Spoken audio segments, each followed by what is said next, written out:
Welcome to the channel. Today's video will discuss the important reasons why you should never stay friends with a narcissist who has hurt you. You did the brave thing.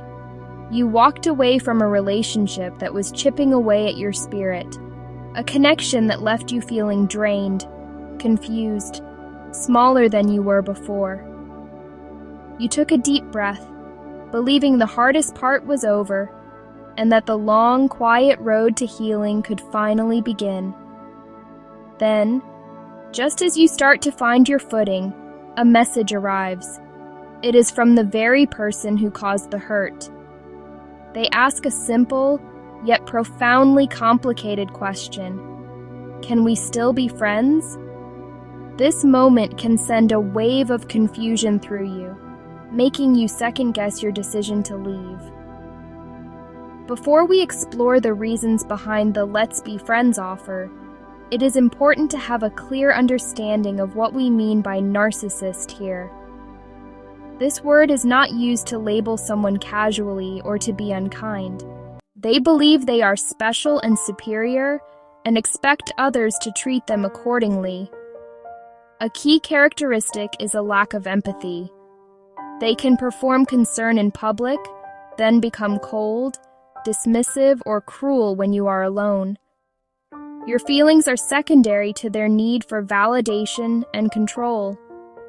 Relationships with such individuals can be disorienting and damaging. You may spend months explaining your feelings, only to be told you are too sensitive or misremembering. That is gaslighting, a tool to maintain power. These ties can feel addictive, dramatic highs followed by painful lows. When they ask to stay friends, it is often transactional, people as sources of attention, status, power. After a breakup, they are not mourning a partner, they are anxious about losing an asset. That perspective explains the manipulative offer of friendship. Understanding this is critical for your safety and ability to heal. Your confusion is valid, and your intuition is protective. Healthy breakups need distance and time. When someone who harmed you demands instant friendship, it blocks healing. One primary reason they ask to stay friends is to maintain control of you and the breakup narrative. They need to be in the driver's seat. Ending it takes their power away. Convincing you to be friends lets them re-establish influence. As a friend, they monitor your life, who you see, what you do, how you feel. If you seem happy or independent, they interfere. Backhanded compliments, painful reminders, small dramas. It keeps you emotionally off balance and tethered. They make you feel responsible for their well-being again. They force awkward encounters you did not choose. These are not acts of friendship. They are strategies to keep you in orbit. Staying friends lets them manage the terms and push boundaries. Agreeing is like leaving the back door unlocked after asking them to leave the front. You never feel fully safe in your own space. In narcissistic dynamics, supply is crucial. It is the lifeblood that feeds ego and grandiosity. Supply can be positive, praise, admiration, public recognition. It can be negative, provoking arguments, stirring jealousy. Any strong reaction proves they can affect you. You were a primary source. Breaking up cuts off their supply. They panic and seek to restore the flow. Friendship is the easiest route back. A quick opinion, a like, a call where you listen. Small hits of supply. For you, it is one-sided and draining. They expect you on demand and vanish when you need support. You become an emotional service provider. They provoke anger, sadness, jealousy, potent supply. Keeping you reactive prevents healing and feeds their need. People with strong narcissistic traits are obsessed with their public image. They need to appear charming, kind, admirable, even a victim. Breakups threaten exposure of private cruelty, manipulation, and emotional abuse. They fear you will tell friends, family, co-workers. Asking to stay friends is a preemptive PR move. If you look amicable, others assume no abuse occurred. It can invalidate your story before you speak. They control the narrative, painting themselves magnanimous and you unstable. Overt warmth in public is performance, not affection. They use your presence to co-sign their facade while you feel isolated and unheard. Friendship becomes a silencing tactic, protecting their image at your expense. Beyond control, supply, and image, two motives remain: subtle punishment and easy access. Keeping you close enables deniable cruelty that keeps you in pain. It punishes you for leaving. Intermittent reinforcement. One day your best friend, the next they ignore you. This destabilizes you and keeps you chasing approval. Jealousy stunts, hurtful details, framed as just sharing my life. This is revenge. Convenience, benching or hoovering keeps you on the back burner. When other supply fails, they reach out for comfort, attention, or rekindling.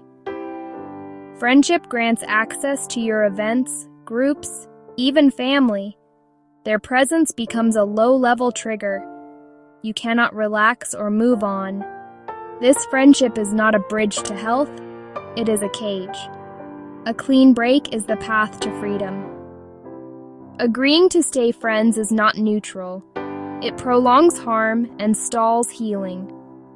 The damage is subtle but profound. You drew a clear line by leaving. Friendship blurs that line into confusion.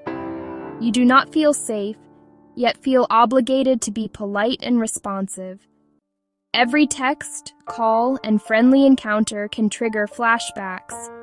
It is like trying to heal a deep cut while someone keeps poking it. Chronic anxiety sets in. You analyze their every word. They keep gaslighting, suggesting it was your fault or not that bad. They say, "We had so many good times. Why focus on the negative?" Self-doubt and shame grow. A fog makes it hard to trust yourself. Your time, energy, and emotions keep revolving around them. True empowerment begins by turning inward to your healing. Reclaiming your life is a journey of courage and self-compassion. Take deliberate action to create safety. Here are 5 practical steps. Start with what feels manageable. Step 1. Going no contact. No calls, texts, emails, or social interactions. Block numbers and profiles. This is not cruel. It is self-preservation and nervous system quiet. If no contact is impossible, use gray rock. Be brief, factual, and logistical. Share no personal details, emotions, or opinions. Boring ends the supply. Interest fades. Step 2. Set firm boundaries. Step 3. Build a safe support system that believes and validates you. Step 4. Rebuild your sense of self. List small joys. Try new or old hobbies. Spend time in nature. Each small act of care says you matter. Be patient and consistent. Step 5. Seek professional help. Therapy is a commitment to health, not a sign of brokenness. A skilled therapist helps untangle confusion, rebuild self-trust, and plan for future attempts to re-enter your life. Saying no to friendship with someone who harmed you is profound self-respect. It is not bitterness, weakness, or immaturity. It declares you will not return to what drains your spirit or compromises safety. You are allowed to put your well-being first. Your peace is not negotiable. Healing takes time, patience, and unwavering gentleness with yourself. There will be clarity and doubt, all normal. Do not erase the past, integrate the lessons, and move forward stronger. Every day you honor boundaries and invest in your joy is a victory. Small, consistent steps create unshakable self-worth. You deserved kindness, empathy, and respect. The lack of it was not your fault. You are reclaiming your narrative. Your future is a blank page, and you hold the pen. Choose what comes next, people and experiences that lift you.